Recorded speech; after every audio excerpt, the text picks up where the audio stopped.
Hi guys! Welcome to ating The Vlog channel. Ito po ang mga bagay na pag-uusapan po natin ngayon is about sa paano malalampasan ang pagiging homesick bilang isang OFW.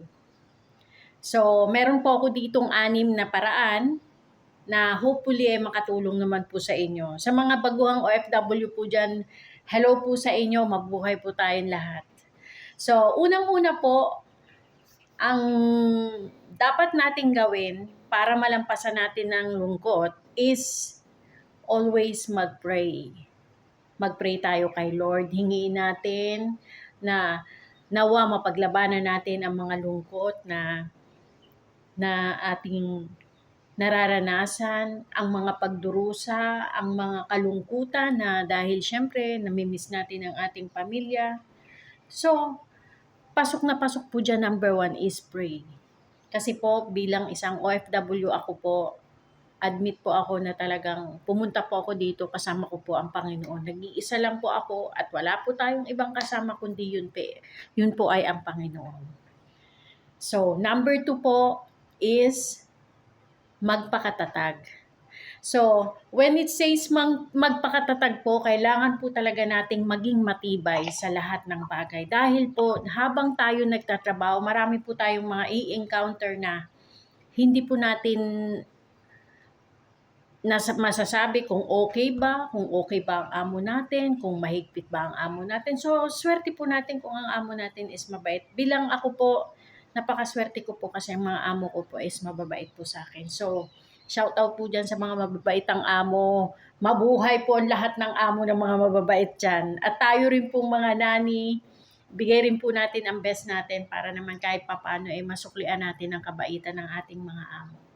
So, yun po ang number 2. So, kailangan po nating magpakatatag kahit ano pa pong mga bagay ang ma-encounter natin, ano pa pong pagsubok. Lagi po nating iisipin na kailangan nating magpakatatag. So, ayun po ang number 2 ko. Number 3 po, isipin natin kung bakit tayo nag-abroad. So, palagi nating iisipin. Every time na homesick po tayo, kailangan isipin natin, bakit ba ako nandito? Bakit ba ako nag-abroad? Bakit kailangan kong lumayo sa mga anak ko? Ako po bilang nanay is talagang napaka-attach ko po sa mga anak ko. But dahil nga po sa alam ko po na kulang po ang maipoprovide naming mag-asawa sa aming mga anak. At alam po namin na hindi po namin kakayanin ang maayos na pamumuhay sa Pinas. So, pinili po namin magsakripisyo. Ayun po. So, yun po ang unang-una po na dapat nating isipin kung bakit tayo nag-abroad is para po sa mga anak natin, para mabigyan sila ng maayos na buhay, para po mabigyan sila ng edukasyon na maayos, at para maging yung danas na po natin bilang isang nanay, naranasan po natin, hindi naman po ako lumaking mayaman po. So sanay na sanay po ako sa hirap. So bilang nanay din, ayoko rin naman kahit papano. Ayoko yung buhay ko nung kabataan ko is maranasan din ng mga anak ko. Sino po mga mami dyan? Siyempre agree po kayo, especially mga mamshi na OFW. Alam ko po, agree po kayo sa sinabi kong yon na ayaw natin mahirapan ng mga anak natin. Kaya ito tayo, tiis-tiis tayo dito sa abroad. At ang pang-apat po na para sa akin po na para po malampasan ang kalungkutan or homesick po bilang isang OFW. Mga bagay na magpapasaya sa pamilya. So iisipin po natin, nalulungkot tayo, pero sa kabilang dahil nandito tayo at napoprovide naman po natin kung ano po ang gusto ng ating pamilya, especially ng ating mga anak, is nabibigay natin. So, bigyan ko po kayo ng isang example. Kagaya na lang po ng laptop. Ang laptop po kailangan ng mga anak natin sa school, di po ba? Pero aminin po natin, pag tayo nasa Pinas, napakahirap bilhin ang laptop para sa anak natin. Kahit pa may trabaho, magkakatrabaho ka, minimum wage earner ka, sa tingin mo kakayanin mo, baka magkautang-utang pa. Yun po ang real talk. Pero kung ikaw po ay nagtatrabaho dito abroad, kahit hindi po ganun kalakihan ang sahod mo, for sure po, mabibilhan natin ang anak natin. So magiging happy sila kasi yung laptop na yun is makakatulong sa kanila sa school. Hindi lang po yun, alam po natin yung mga bagay na ikasasaya ng ating mga anak. So yun po ang isipin natin. Minsan po talaga ng mga mami, bilang isang OFW na mami, hindi na natin iniisip ang kaligayahan natin eh. Iniisip na lang talaga natin yung napasaya ko yung anak. Talagang ganun po talaga ang buhay ng mga nanay. Alam mo yun, mga nanay na mapagmahal. Kaya sa totoo lang po, believe ako sa mga nanay na OFW na kagaya ko. Kaya mabuhay tayong lahat.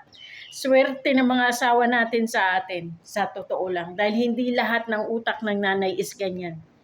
May nanay po na hindi talaga nila kayang iwanan ng anak nila. So titiisin na lang nilang magtiis sa Pinas. Alam naman po natin kung gaano kahirap sa Pinas. So number 5 po, isipin din po natin at gawin po natin ang pagsisipag at pagtsatsaga. Kumbaga po, sikapin po natin na makapag-provide talaga para sa pamilya natin, and at the same time, nakakapag-invest tayo. Kasi kung sa Pinas nga po, aminin po natin, opo, makakapag-ipon tayo, pero hindi ganun ka-okay gaya ng isang OFW na kinikita natin dito na kinikita natin sa Pinas. Hindi po ganun. Kasi ako po talaga, nung nasa Pinas po ako, meron po akong maliit na tindahan. Okay naman po, napoprovide naman po lahat, yung food namin, etc. Pero hindi po ganun kabilis. Alam po natin yan, hindi po ganun kabilis. Matatagalan po tayo, ilang taon, may time pa na halos kulang pa talaga. Yun po talaga ang katotohanan. Sa edad ko pong ito, naranasan ko na po talaga lahat. Kaya bilang isang OFW na mamshi, we need to be smart po. Hindi po smart na kailangan magaling ka sa mga academics. Hindi po. Kailangan po nating maging matalino bilang isang nanay na dapat makapag-invest tayo sa Pinas. Magawa natin ang mga bagay na hindi natin kayang gawin sa Pinas. Yung pera po na ating sinisweldo ay dapat po mailagay natin sa maayos na kamay. So ganun po. So we need po talaga na matuto tayo at maging wais tayo sa paghawak ng pera at sasamahan po natin ng sipag at tiyaga para po sa ikasasaya ng family.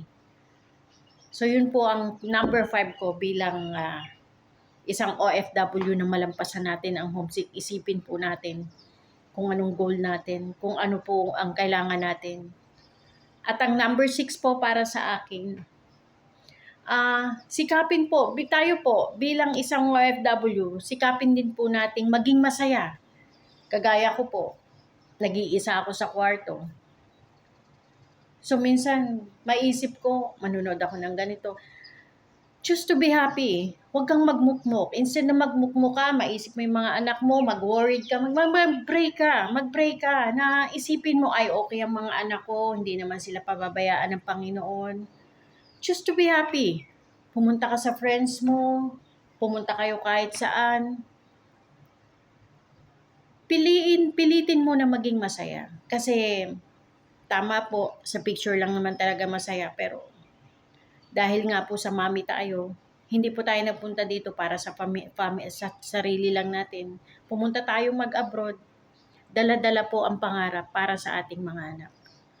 So, para ma-overcome po natin ang homesick, we need to choose to be happy po.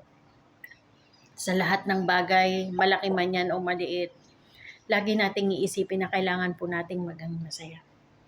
So, ayan nga po mga mamshi, sa mga bagong OFW dyan, sa kaaalis lang, sa pagbumukmok, huwag nyo pong gawin yan. Please naman po. Alam ko malungkot. Naranasan ko rin po niya nung bago ako. Alam mo po yun, habang nagtatrabaho ko, tumutulo ang luha ko. Naranasan ko na po lahat ng bagay ng ganyan. Pero, sa totoo lang po, hindi talaga siya nakakatulong. Bagkus lalo pa tayo malulugmok hanggang sa ma-depress tayo.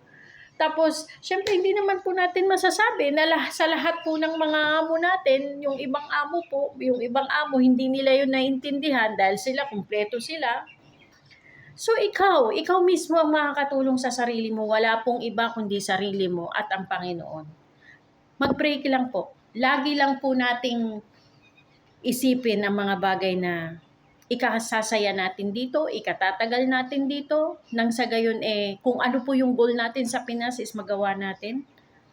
So hangad ko po mga mamshi na OFW ang inyong katagumpayan sa inyong pag-abroad. Saan man po kayong lupalop ng mundo naroroon.